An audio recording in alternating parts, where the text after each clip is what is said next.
We're so glad you're here. Yeah, thank you, Jessica, and thanks so much, Daphne, for joining us. It's really a pleasure to introduce you. So Daphne Altema-Johnson has quite a versatile background. She has a bachelor's in nutrition and fitness, as well as an MPH in health policy, and worked in academia and public service for quite a while, 15 years, and then actually shifted her career to focus more on solutions to diet-related illnesses among vulnerable and low-income populations. And she comes to us super highly recommended by Sophie Egan because she now works in the food communities and public health program at the Johns Hopkins Center for a Livable Future. And she's been leveraging her expertise and experience as a dietitian to support and really lead the Meatless Monday campaigns, which have been remarkably successful there. And so we're super interested to hear about her work in this regard, and really appreciate having you here with us today, Daphne. So feel free to take it away. Oh, thank you. It's a pleasure, and thank you for having me.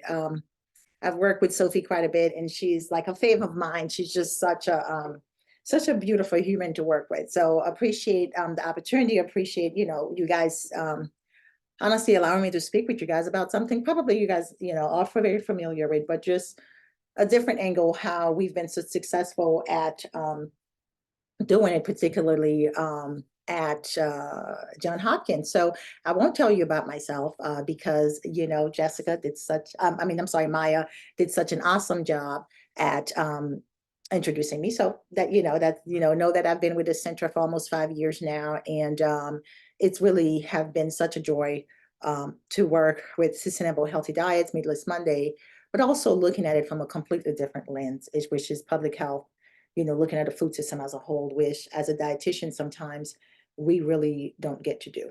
We are taught to focus on the outcomes and not really looking at the food system as a whole. So today we will talk about meat reduction strategies using the Meatless Monday campaign, which is a public health campaign of Hopkins. It is a public health campaign that was designed and with Meatless Monday in collaboration with Johns Hopkins Center for the Livable Future. But that being said, what are we going to talk today? We're just going to talk about briefly an overview of the food system, why meat reduction, why this is a thing that we need to be concerned about. What do we know about behavior change? A brief Meatless Monday history. And we're going to talk about, sorry, there's a typo here, Monday at Hopkins, but Meatless Monday at Hopkins. But we're going to talk about, Meatless Monday at Hopkins from a food service perspective, also Meatless Monday at Hopkins from a student perspective, right, from a consumer perspective. But first, let's delve into the food system itself. When you think about the food system, as I stated as a dietitian for myself, we only focus on one portion of it, right? But what we do know about the food system, it's just from farm to fork. It's not one direction, right? There are a lot of different systems that are in place that are happening in silos. And usually when we talk about solution, what are some of those solutions that we need to do? We can't really focus on one solution to just, let's say, tackle farmers, or processing, or just the consumers thinking that it's not going to affect the other systems that we have here. So when we think about, farm to fork, we think about, labor, trade, environmental, health, safety. We also think about, education. How does the media play into it? What is the household structure? Who are making the decisions, in the household? What social movements, are there that is driving that, such as Meatless Monday and other green campaigns that they have going on. What is the environment for the food and how it's grown? Who is doing that? What policies are affecting that? And so when we think about it, we just know that solutions, when we think about solutions, those that are most successful are those that actually that think about it from a systems approach, as opposed to not really focusing on one thing to solve a bigger problem. So as an RDN, I always, when I'm speaking with clients, I like really to know, well, what is your environment like, not only at the home, but what are your, what do you think about when you think about food? What would you like to eat? What are some of your health conditions? Where is the food coming from? What's important to you? So all those things, when we think about food, we need to think about it in with those things in mind, right? It's just not one thing. So when we goes into what is, you know, really getting into the meat of it, right? Production of food, you know, animal production is a key driver of our food system and where our food system are right now. And why do I say this? Because we eat a lot of meat, you know, as Americans and in the world, and basically all this consumption of animal products has a large impact on land, on energy, and water. For example, 75% of all fresh water used for agriculture is for livestock. And when you think about when we're producing animal protein, they use 11 times more energy than grain.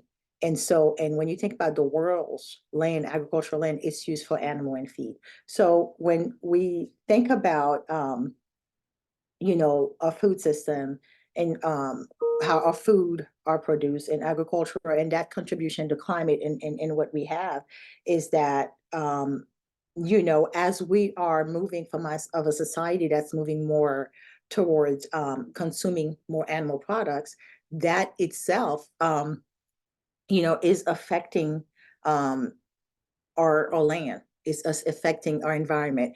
And we need to think about that because now we are mostly starch, refined, you know, grains and dairy. And so therefore, if we're moving towards more animal products, that means we're using more water, we're using more land, and we're using all that. So we have to really keep in mind on that, keep in mind of that when we think about shifts in diets. So what is the case for meat reduction in the food service? Food service, like those at the, you know, Johns Hopkins University and hospitals or any culinary institutes, there is a place for us, and we actually can, you know, leadership. We have an opportunity to demonstrate leadership in sustainability and health. We have an opportunity to be innovative, to be creative with menus, with recipes. And also as Hopkins, you know, as we have new students coming in, new faculty coming in, we actually can respond to some of the culinary and diet shifts that is trends that is happening right now around the world, around the country. And also, if you have a good menu, if you are being very innovative, you're going to increase traffic, customers are going to be more satisfied, and ultimately you're going to reduce you know, food costs, and ultimately that's what you want to do. But how do you do that?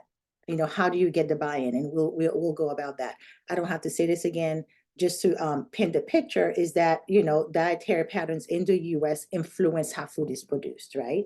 So keeping up with demand, if the demand is more for animal products, so you have the heavy environmental impact as we've seen. We also have the health consequences that comes with that, with consuming, you know, a lot of sugars, a lot of oils, a lot of processed food. So we eat too much. As Americans, we actually eat too much of poor quality food that is actually not necessarily sustainable. So when we think about sustainability, so what are we doing? How can we have a diet? What is the optimal diet, and how does it look like? You know, when we're thinking about food quality, when we think about the next generation, when we think about our land, when we think about the water and etc. So we'll talk about that. And you know, I know I focus more on the climate, but less meat, you know, less meat. We're not saying no meat. Less processed meat is better for health. And we do know, we have data that's saying that red meat and processed meat is associated with type 2 diabetes, you know, cancer. And we do know diets that are that actually have less meat in them. As you can see in this graph, we look at Mediterranean, pescatarian, vegetarian diet, you know, decrease your relative risk of those health conditions. So, you know, we have to find the sweet spot, however that looks like for us, right? To meet everyone at the middle, meet them where they are. So ultimately, not only are we doing something for the planet, the whole key is what are we doing for our health and for our families and for the future. So again, this is, I always like to use this slide, since we're in America, you know, we consume more meat than we need. Okay. And to be quite honest with you, I think recently I just read something that when you look at the recommendation, the dietary guidelines for Americans, we only, I believe, we consume about 10% maybe 12% of a fruit recommendation, and maybe less than 10 of the vegetable consumption. So we have quite a ways to go, and there are ways for us to do that. We just got to figure out, what's the best way, for everyone. So what does all this mean? What does it mean? Is there an optimal diet? The Lancet diet, they basically has a diet that's similar to Mediterranean, that's, that focus on less meat, less red meat, taking into account that some cultures, meat is at the center of the plate, taking into account that some cultures do need to consume meat. But how do you do that? So what we do know is that when you replace animal proteins with vegetables, whole grains and plant-based, that's actually better for your health. You can have dairy.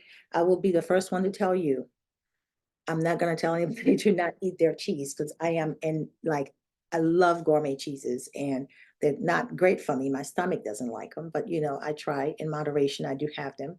Sustainable seafood, better meat, those that are grass-fed, and those look at the farming practices. All those things are things that we can do, to help our health and to help the environment. So talking about the point of why I am here is really to start talking to you about Meatless Monday. What is Meatless Monday? This is, as you're seeing here, this is the Meatless Monday logo that is right here. And this is some things that we've used at Hopkins, at the dining hall. Meat, dairy, and eggs contribute to 14.5% of greenhouse gas emission.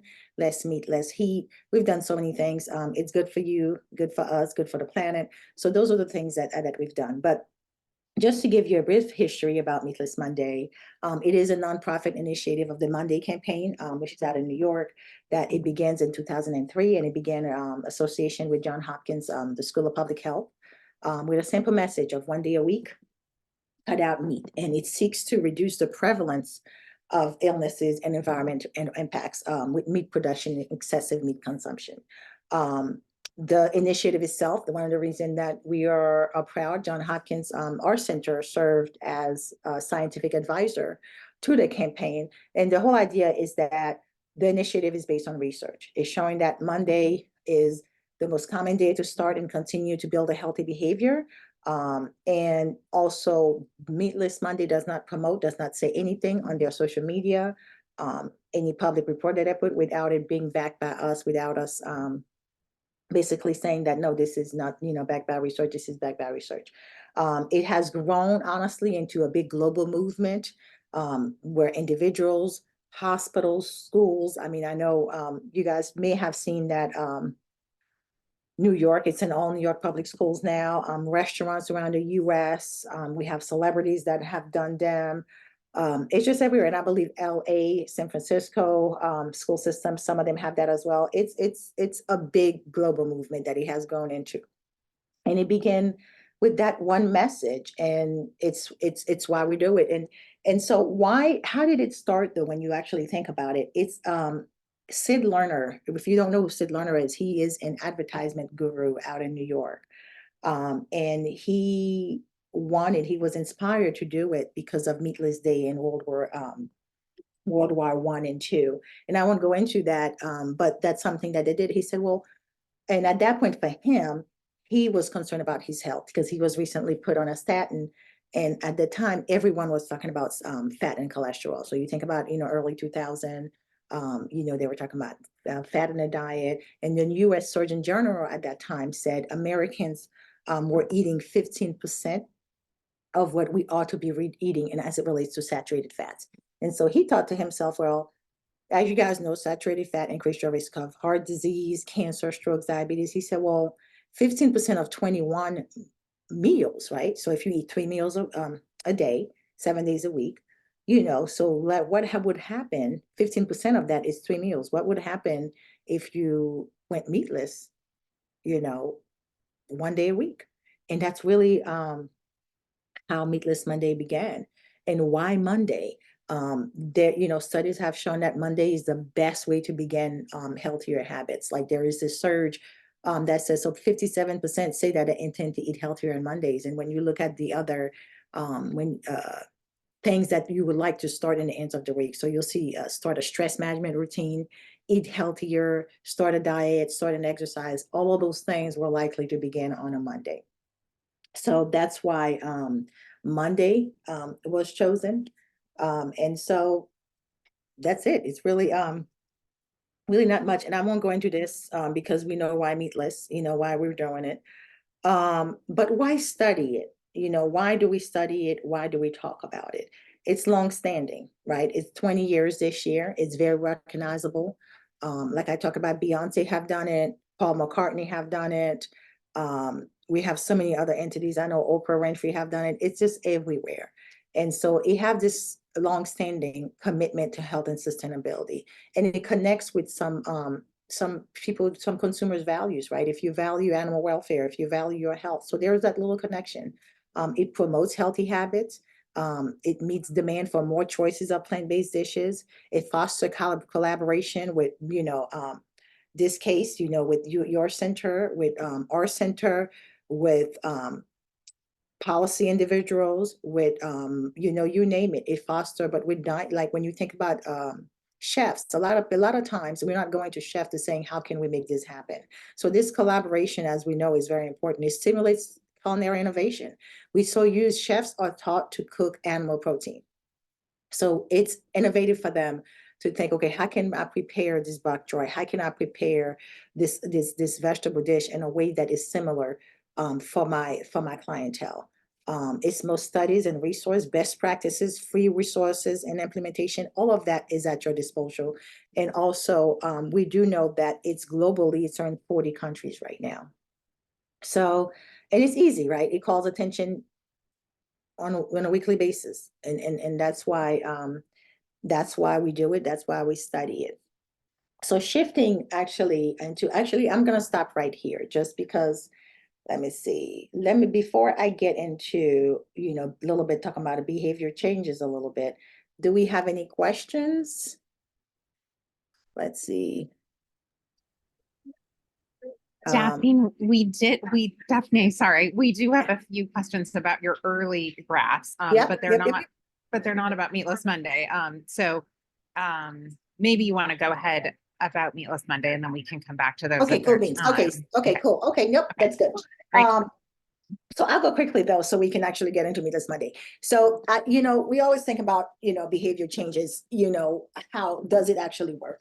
And this graph is actually by Marteau, and I like it because it's basically saying that, you know, we know what we know. We know that we're supposed to eat healthy. We know that, you know, food that are good for us. We know food that are bad for us. Just imagine though, that I'm going at a restaurant, you know what I mean? I am with Jessica and Maya, we're sitting down and we're talking, and we're just having a good time. And then as we're sitting, the next table is getting their food, right? They have steak, they have all those things coming.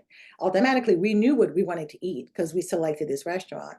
But you have your automatic system that, as opposed everything that you knew about what you wanted to eat, you know, how to live sustainably, all of that is out the window because you saw this meal. Oh, their meal look good. I want the steaks, right? So I want that steak. That's what I want.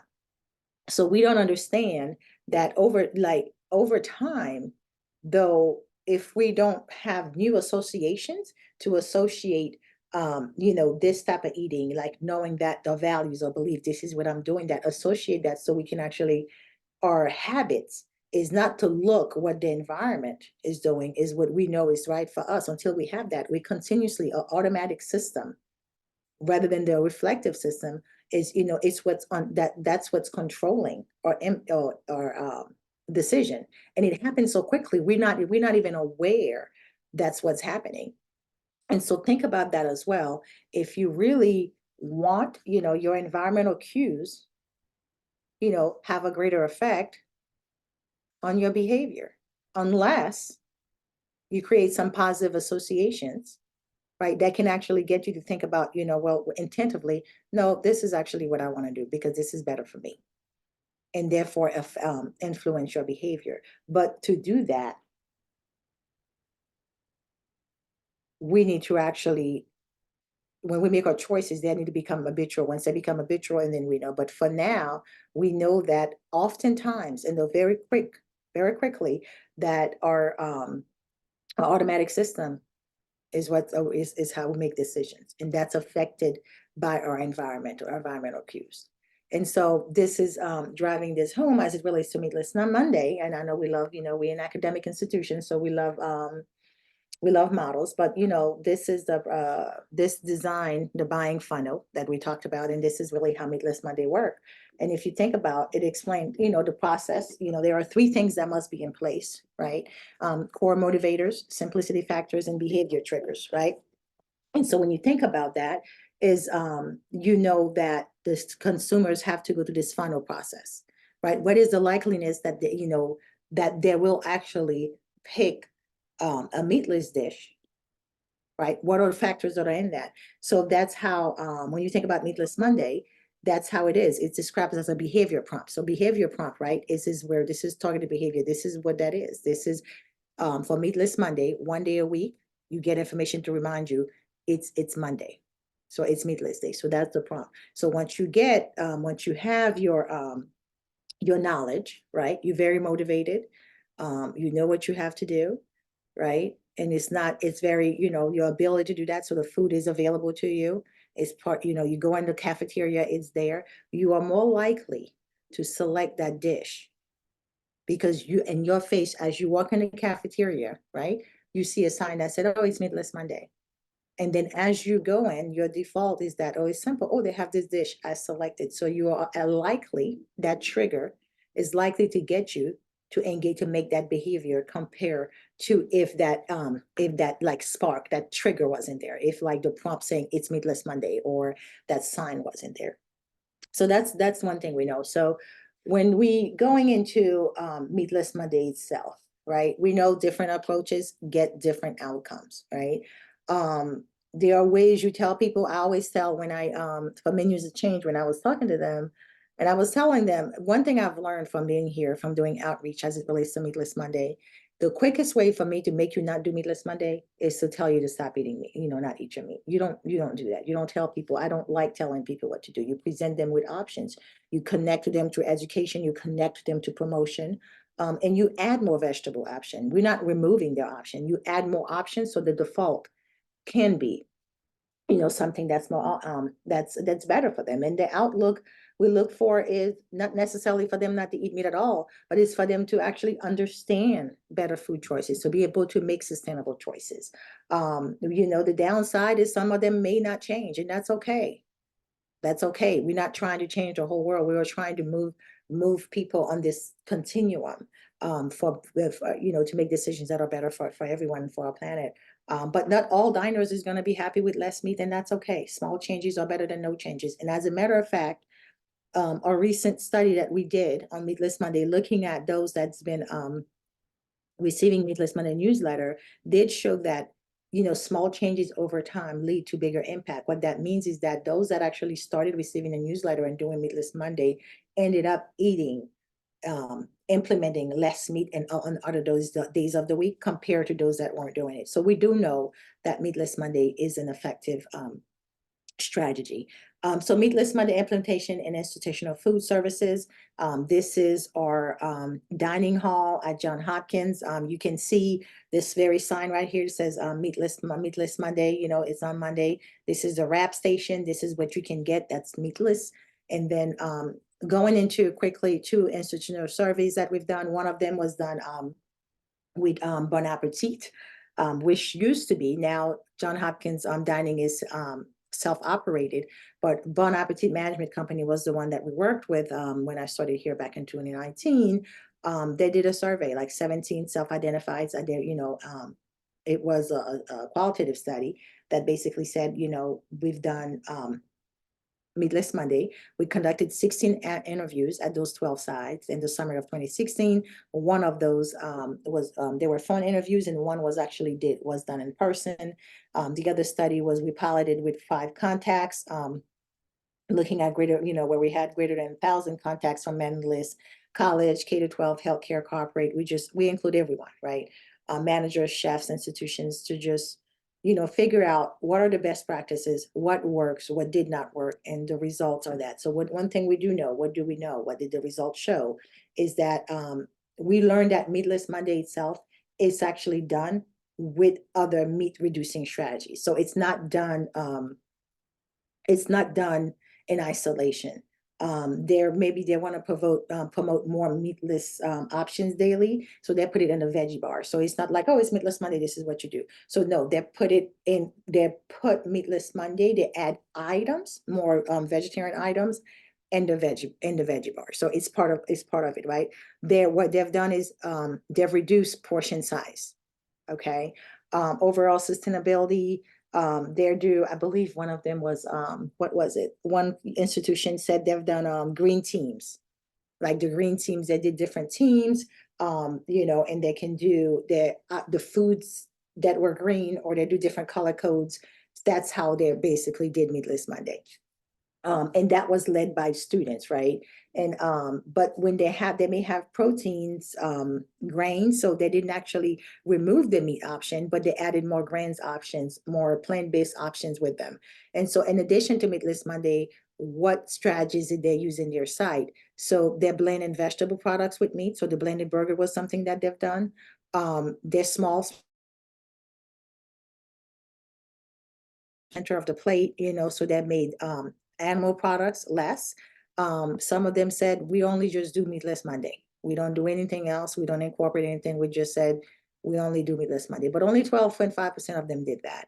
And what others, about 44% said, in addition to doing Meatless Monday, we actually end up offering more daily meatless options as opposed to doing it just one day a week, because that's what our consumers wanted. So what are some what did the operators, right? Meaning the administrators, what did they say? Why did we do this? Why are we doing it? Why did we want to do it? Is because it addressed multiple concerns for them. They wanted to improve the health of their population at some of the school. They wanted to save money. Those are the things that you can, if you want to institute it within your organization or hospitals. It helped the environment. Really, for the most part, when we talk about health and environment, from an institution perspective, that's what they're used. Most recently, to be quite honest with you, I can get into that a little bit later. But, Meatless Monday did start it at Hopkins. However, now we went from doing Meatless Monday just one day a week to now Meatless Monday is so ingrained. We went from having a plant-based group to a sustainability group. And now we have a whole sustainability initiative that was driven as a result of participating in Meatless Monday, where the university as a whole have targets to reduce greenhouse gas emission, to reduce food waste. All of this was driven by really us starting doing Meatless Monday, and students started leading that initiative, right? Animal welfare and hygiene. I will say, you can, as you see, that's only 12.5%. Most of the time, that's not going to be the reason people want to do Meatless Monday. So just keep that in mind. Reduce the use of antibiotics, welfare of workers or animal production, and others. So those are, when you want to do Meatless Monday, some of the selling points that you can use is, the environment, reduce greenhouse gas emission, and improve your health. So that's not to say there are not challenges, right? There are challenges, and we encounter challenges from students and from food service operators. Part of it is that, how are we going to cook those meals? The kids are used to eating this, Some people have negative perception of Meatless Monday, or eating, meals without meat. That was about, 67% of them. And part of it is when people somehow think about Meatless Monday, they think we're saying, don't eat meat. We're not saying that, that's not what the campaign is promoting. And so that's one thing that we experience. Getting buy-in and commitment at all levels is very important. And 40% said that's something that was really helpful. Some individuals, because of their cultural preferences, they did not want to participate in. So that was hard to get buy-in in everywhere. Balancing multiple menu-related initiative. I can tell you personally, that's something that we are going to. We are currently doing a climate study at dining that I am part of, I'm leading. And it's very hard to balance what, they have something called Nourish the Nest, like how to help students pick, healthy options. And then we have our climate stuff, and then we have all of that. So you have to be mindful about balancing a bunch of initiatives that, the dining may have. So food waste and composting, that's another thing. How do you incorporate those programs where they are less for the consumer to look like more thing that they have to do, as opposed to just have it as part of the norm. And so that's one thing we have to be mindful about. But overall, 69% feel like Meatless Mondays is effective. We actually asked, has implementing Meatless Monday influenced, consumers? And they said, yes, it has. And that's what we want. We don't want to just tell people go vegan. That's not the message at all. The message is how can we make the planet better? How can we make your health better? And so if Meatless Monday actually gets you to think within that continuum, that's what we want to do. And how Meatless Monday is done: 10 universities, 1 high school, 1 corporate. We 7 of the 12 sites were initiated by consumers, which means that the other study I was talking about, it was student-led vegetarian groups or sustainability groups that started. 10 of the 12 of them offer Meatless Monday weekly, and 2 of them have standalone events. And so what did we saw? All 3 of them: health, environment, and animal welfare. Some of them were doing it for different factors, but you can actually think about, there are different ways that you can use Meatless Monday. But it's up to you and what your consumers want and how your operators and your dining site wants it. So for this one, only 1 site removed all meat on Monday. And I can tell you, I believe it's in, I want to say it's Dallas, Texas, where they actually removed all the meat products from their dining, and it was well received. But what they actually end up doing is they end up restructuring the whole way the dining operated. The way they set up the structure was completely different. So it definitely can be done. And so there are some key themes I was talking about when we talked about the interviews that we did in collaboration with Bon Appetit. The key theme, those are some of our staff. This is Christine that you see here. We'll love her. She's our editor. We partner and meet students regularly, and they're always very excited to hear what we're doing. We make it fun, right? The key theme that came about with that, that they're like with Bon Appetit, we collaborate. We're not just telling them what to do, but we collaborate with the customers. We collaborate with their staff. We listen to them. Customers, groups play a large role in that. They help with promotion. They help with education. They provide input, and I love taking the students' input. We collaborate with campus groups, as I said, dining service initiative. One thing that I will say that we started doing when I started is that I realized we're doing Meatless Monday, but we're really not educating the hourly staff. So I started having huddles and with them, telling them why this is important for them and what questions do they have. That was very helpful. I can't even tell you how many students end up asking questions. They were promoting some of the meatless dishes, and they actually were willing to try it because they see the students all the time. So that's one theme that came out of qualitative study. Education, personal outreach. They don't just want to see your sign, less meat, less heat. Answer their question. What are some messages? You can get enough protein. A lot of students at dining, to include some of the staff, they did not believe that they can get enough protein without in plant-based products. So there's a lot of education that has to be done there. Why do we do Meatless Monday? Why is it important?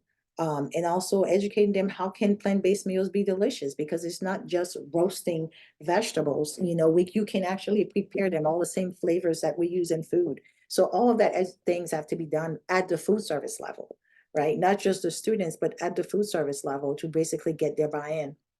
Promotion. I can't even say it enough that face-to-face is most effective. Me talking on the phone is not going to get them to do it. Me sending you pamphlets is not going to get you to do it. It's just talking to you, meeting you where you are. That's what actually is most valuable. Express desire. Sometimes the chef will tell me, well, can you get me this? Can you get me this? Can you create this to tell them why they need to eat, why they can meet their protein requirements as an athlete, on a plant-based diet compared to that. So that's something like I had to create for them. So they'll tell me like what they need, what they feel the students need. Staff engagement. This is so funny. This was one of our sous chefs. He was so excited. He was a huge promoter. As you can see, he's smiling, talking to the students. You can't see the bottom of his coat has like buttons, Meatless Monday buttons. So, you know, he was really excited about it. So when they see him as a sous chef excited about it, they're more likely to try it. So you have to take time to engage and train the staff, to get their opinion, to educate them, to honestly, we, Bon Appetit had the chef within the 4, we have 3 dining halls come in and compete. So they'll get like they'll get ingredients and they are to make a dish. And we tasted, we rated everything, and there were prizes and so on. It was a big deal, right? But that time, you train a certain way, but we telling you, those are the ingredients you have, make this dish. That was very fun, right? That's one way that you get them involved, that you get them educated. So that was a key theme that came out of that qualitative study as well. Creative menu, creativity and choices, enhanced participation. I'm always talking about, oh, you're just going to give me a salad. That's my vegetarian option. How many of time we go to restaurants and you're looking like, oh, this is the vegetarian option. Okay. You're looking around like it's not appealing, but then you see someone that has a different menu than you, and you just like the flavors, the smell, you can smell all of that coming out of their plate, but yours doesn't have anything. So that's important.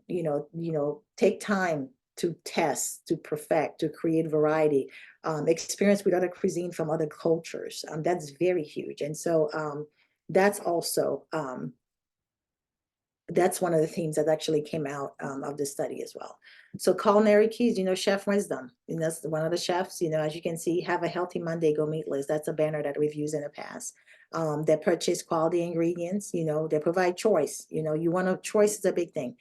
You don't have to take away anybody's choice. You just have to add variety. And so people, and provide education where that leads them to the right choice. Again, this is all the best practices that I just talked about. But in general, you want to be consistent. You want to be patient. You want to be flexible.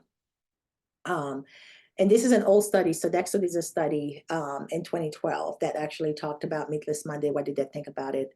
The staff generally, it was very positive. Customer satisfaction varies. And one of the reasons is they did not think some of the foods were, were tasty enough, or that more effort was made. But they did have a growth in participation in customer base over time. And possibly they saw some of the costs go down. So that was Sodexo did that for us. And so that's what we saw. But the important thing though, why I'm putting Sodexo on here is because Sodexo itself, they have a sustainability plan. They were committed to better health. They were committed to increasing vegetable and consumption within their population, and that was their driving factor for doing Meatless Monday. So Meatless Monday at JSU Dining. This is some of the things that I've done. You see, this is actually one of our dean. He was a dean of student affair. This is when we started a whole group called plant-based. We started. This is myself and Becky, at the dining hall during promoting. This is our student affairs group. We just do so much things. This is actually when I was doing the huddle that I was telling you guys about, where I went in, I realized like, well, who's talking to the staff? Are we telling them? Like, what are we telling them? How do we explain to them? Why are we just here? And so that was me doing a little training and talking to them about the importance of their participation, the importance of Meatless Monday, to themselves and for themselves. And so that was really good. So talking about the results, in 2019, we, in collaboration with Bon Appetit, we wanted to talk to the students. We worked with Student Affair, the dean. We did 4 in-person tabling events across 3 days and to promote Meatless Monday. We collected 269 surveys, and we were at Fresh Food Cafe, Nolan's, Peabody, and we were just talking, doing promotion, passing out stickers, button, educational materials, whatever we felt like we needed. We went ahead, we wanted to know, what do you think? Meatless Monday have been at JHU since 2003. What are your thoughts towards it? And for the most part, JHU students, you know, are interested in meatless options, right? We look at this, if you look at, you know, we did similar survey in 2016. We had 171 participants, and in 2019, we had 296 participants. And when you look at when you look at them, you know, this says, I agree, right? Students should be giving more meatless options on most days and not only on Mondays. In 2016, only 45% said that. But when you look at 68.6% in 2019, so you see the increase in that, right? It is, some people said it's an interesting idea, but I have not thought about it much. You know, 34% said that in 2016. They're definitely less in 2019. I do not think meals should be meatless on Mondays or any days of the week. In 2016, 19.3% responded to that, and only 5% then. And so, as you can tell, students, you know, they are interested in meatless options. You know, they want more variety, and so which is really, really awesome for us. That means we are doing something right, right? Then also they have a growing interest in climate and the environment, right? So we ask them, you know, why do you want to go meatless? You know, what is the most important reason for you to cut back on meat? That's what we ask. And as you can see, you know, looking at 2016, 2018, for the most part, if you look throughout all of the different categories, the number one reason is usually health, follow, you know, climate and environment, you know, just about the same. And then animal rights, spending less, and food safety. And globally as well, I mean, not globally, from in the US, we do actually conduct a representative sample every other year, looking at why do people want to come back on eat. Almost every year, health is the number one reason, followed by climate and environment, and cost is usually the third reason, from you know, domestically, when you look at the population. This is, again, when you're just looking at the data from 2019, you know, that's what it shows. Yeah, we don't have to go into those. You know, again, this is some of the work we've done around Johns Hopkins. This is one of our students, actually. We do get the students engaged. We've done the wheel. So if you can see, ask some questions and they can win something. This is us dressing, you know, as a bean and a carrot. This is our chef, our sous chefs. You know, again, get them involved and get them participate. This is something we started doing. Actually, it wasn't us. It was student health who started doing this. I said, hey, and with March Madness, we want to do Meatless Madness. And it's done on social media. And they you know, you want to show your dish, right? So this is just like you'll see March Madness as it relates to basketball. So what did you have as it relates to, you know, meatless dishes? And they have this thing where you send your pictures in, you post it, and at the end of the March Madness, which is Meatless Monday, which is done in March in 2023, you know, you get all of this. You know, somebody will win a prize and whatever it is. And students always like free meals somewhere. They always like gift cards. And that's what we do. It's all fun. And every year we get they get more participant. But it's something that's done in collaboration with student health. Honestly, they just do it themselves. They just tell us, can you give us some educational materials? Can you give us, you know, whatever? And we give it and they go with it. So that's one thing they've done that's very engaging to the students. That's done on social media. So in conclusion, what I do have to say about Meatless Monday is that it is very effective when it's done as part of sustainability and health initiative. And the reason that is because you're not just doing it in isolation, like nothing is in isolation, but there's a goal, right? There's a reason why we're doing it. So therefore, if you're doing it as part of the sustainability goals or as part of another initiative, you are committed to make sure that it's successful, right? Customers do shifts when choice is preserved, when you educate, right? When the food is attractive and delicious. Again, I can't say this enough. We're not removing something at your plate. We are simply offering you choices and providing education for you to make the choice that's best for you. You know, we do know more research is needed, evaluation needs to really assess Meatless Monday impact, especially on food costs. But one thing we do know is that for sure, is that it is a catalyst. It is that small step that some people need to get them to make other changes in their life. Another thing that we know is that Meatless Monday shows us is that the food that we eat is just not really easy. That choice is not easy, right? The choice is affected by where you are in this world. What is your status? What is your family status? What is your family dynamic? What is your culture like? What religion do you take part of? You know, what food brings you comfort? Do you have the time to prepare the food? Do you have the money? Where are you from a health status? So is it convenient?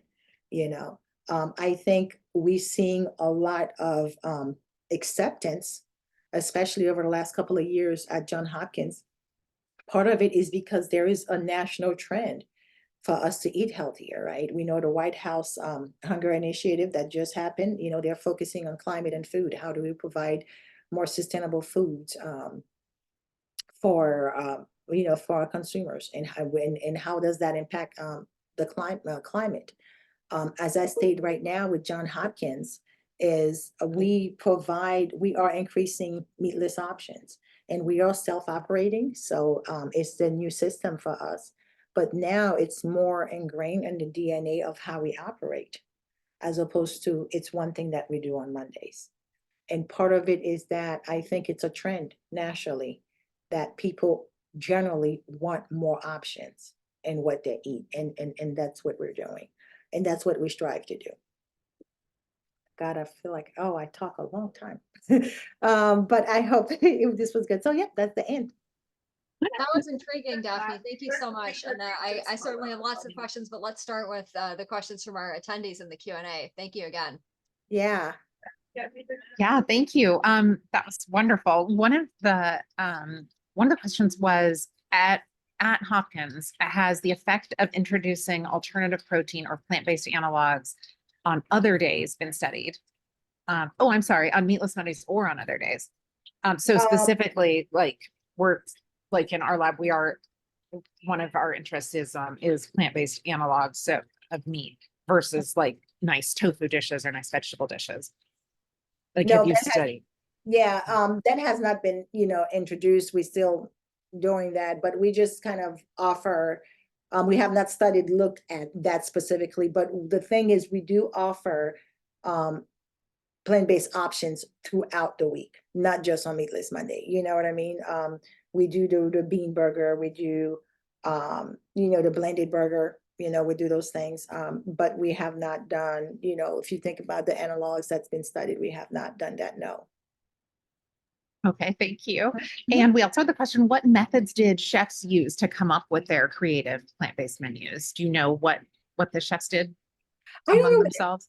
No, I don't know what they did themselves. I know some of them, honestly, when I was there, when we were doing the competition, they just had all the seasoning and everything. And the whole idea, what we wanted them to do, the whole takeaway from that is that you did not have, it's not, you can prepare the same way you prepare meat, you put all the seasoning and all that, you can prepare your plant-based proteins the same way.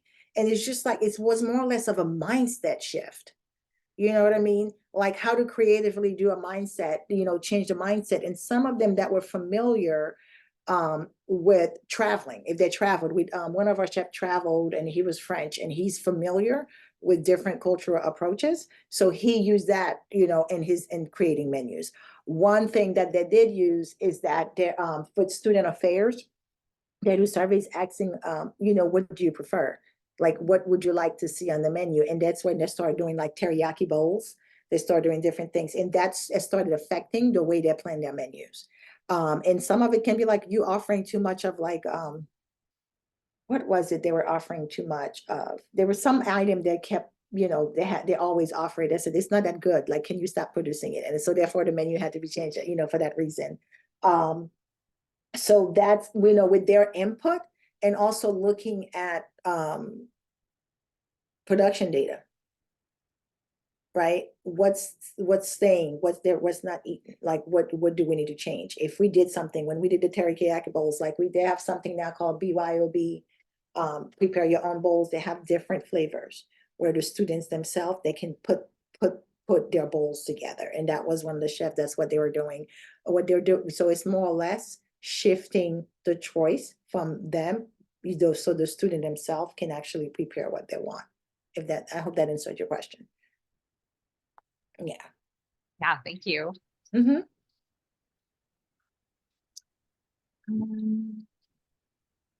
Arun says, I don't know if this data is available, but do trends in food spending, consumer choice, or Meatless Monday participation match or reflect trends in students' opinions between 2016 and 2019? Ooh, That's a that's yeah, a great that's sort question. of outside of what the Hopkins is doing. Yeah. But Yeah, it's outside of what we're doing, but I do know that when we talk about, when we think about globally and what's going on right now, and Sophie will tell you this, Sophie Egan, it's that there's this demand for more plant-based options. Like that's what we're seeing, like, around the country. That's the trend we're seeing. And I do know that for us at Hopkins, who recently, by the way, that's one of the benefits of Meatless Monday is that dining is now part of the menus of change, University Collaborative. And so within part of that process, so when they go to those meetings, so the trends that presented, this is what, consumers want, they go back and basically include that when they're generating their menus. But I have not specifically looked at trends and looking at to see what the consumers want from as it relates to a dining students specifically. thank you. And then we had some questions about the health messaging. Yeah. One person asked about if you'd seen any like pushback on health messaging, or if that was welcomed. No pushbacks on the health messaging itself, because we really, focus on the data itself. As a dietitian, I will tell you there's a lot of fads out there. I'm really big on, using data to say this is what the data show. And I find that if you stick to the facts when it comes to health, the data that's out there, you get less pushback.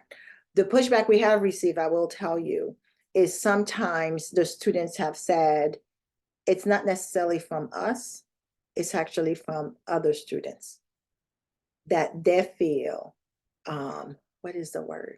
Like pressured from other students that are vegan or that are, animal welfare, that are part of the sustainability group. They feel peer pressure. They feel that they're looked at, differently because they consume animal products. So there have been some pushback when we go in there, they laugh, Meatless Monday, you trying to us not eating meat, to not eat meat. But I will say, from the student perspective, especially at Hopkins, don't ask me how and why this made sense, but they like numbers. So when we do those education thing where they can win things, so I said, what percentage of what is a key driver or something like that of and in the food system of agriculture, what is the win? And they'll be so excited. They'll try to calculate, they're just so much into it.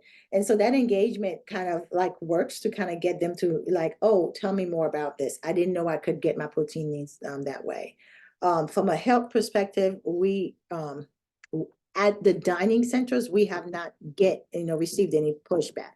The pushback has been from within the students themselves, who basically feel peer pressured or feel judged. That's what the word they use. They feel judged for consuming animal products. That's fascinating. Just following on that, I'm curious, in your survey of the 17 other food service groups that were partnered with Bon Appetit that had tried Meatless Mondays, was it a similar story about pushback, that it was consistent when it wasn't necessarily your own students? Yeah, it was consistent. But so with that, right, when we were looking at the food service operators, some of the chefs were like, okay, they didn't know how to cook like food that wasn't animal based. Because if you don't, like, the pushback was from some of them, like they laugh, like, so you want us to like cook this? And they just didn't know, because that's not what your training as a culinary individual. It's not, how to cook these dishes. That's not, your plate is centered around this animal product, right? And so the pushback came, they were just laughter, hence why Bon Appetit ended up doing this training competition, nice competition of like, here are some dishes, see who can prepare the most. And your peers we're gonna judge it and to see, because there was this whole laughter. You must be joking, you must be kidding, you know what I mean? But it's just that way. And within that same talking, it's a mind shift. It really is a mind shift.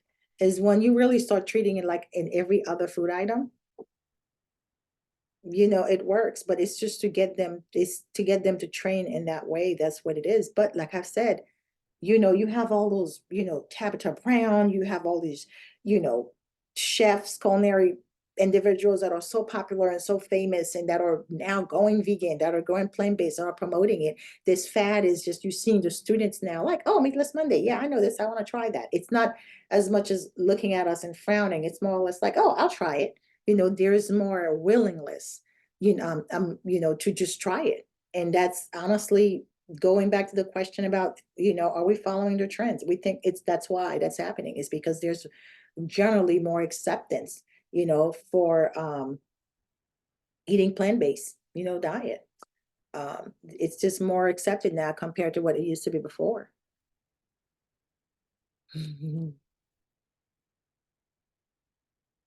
Did I answer your question? Yeah, that was wonderful. Thank you so much. We are up at the hour. I'm sorry that we haven't had time to answer everyone's questions. Thank you to our audience. Thank you so Yes. much, Daphne. Can I say one thing? Somebody said, I do want to answer a question I saw in the Q&A talking about the data with students. Climate has risen to the #1 reason for avoiding meat. It's depending on the Gen Zs, right? It's depending who. The younger generation, right, they are the one that are driving, you know, the climate story, the environmental story. You are correct in that. They are driving that. But the older generation, from our newsletter, that, you know, when we did our newsletter survey, that the data is going to be published, which was a very good study, is that we're seeing for them, it's actually, you know, health. It's wanting, their reason is wanting something better for the other generation, for the older people, right? As they get older, as they get 70s and 80s, they want something better for their grandkids and so on. But the climate is the younger kids that is driving the climate as it relates to the food. That is driven by them. So thank you for your time, everyone. That's I just wanted to beautiful. say that because that No, is that's beautiful. Yeah, Yeah, yeah, yeah. thank you. That's Thank really you so much. uplifting. Yeah. yeah. So, oh yeah, it's good. I'm telling you, they're gonna save us. They're gonna save us for sure. Blessings to everyone. Thank you for the opportunity. I appreciate that. Thank you, Daphne. That was really intriguing and lots of Thank food for you. thought for the